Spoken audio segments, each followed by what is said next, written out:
দেখতাম, তিনতলা থেকে দেখতাম, দেখার পর জানতাম এই যে ভীতির একটা পরিবেশ, আতঙ্ক এবং শিহরণ, এখান থেকে তো আমরা কিছুটা মুক্তি পেয়েছি।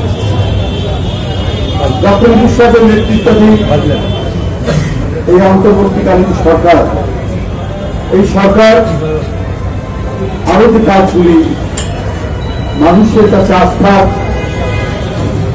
জায়গাটি প্রসারিত করত, সেটি ছিল অতি দ্রুত সময়ের মধ্যে অবাধ সুষ্ঠু নির্বাচন করা।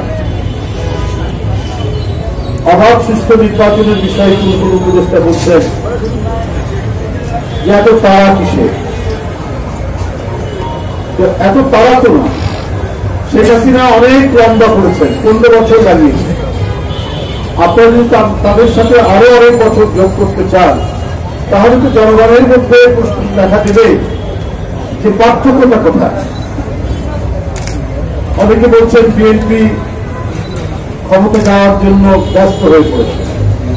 ভোট তো অবাধ সুষ্ঠু নির্বাচন, এখন কে ক্ষমতায় আসবে সেটা তো বলা মুশকিল। কিন্তু বিএনপি দেখার বিষয় না।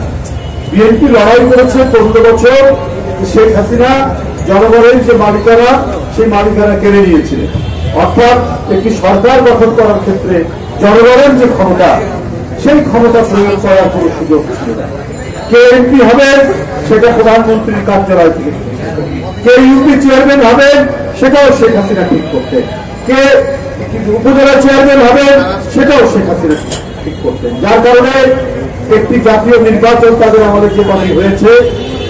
কেউ প্রার্থী হওয়া এবং শেখ হাসিনা ভোট করে জেতাটা বড় ব্যাপার ছিল না, যে নমিনেশন, পার্টির নমিনেশন পাওয়াটাই বড় ব্যাপার। পার্টির নমিনেশন পেলেই তো সে জিতে যাবে। আর এই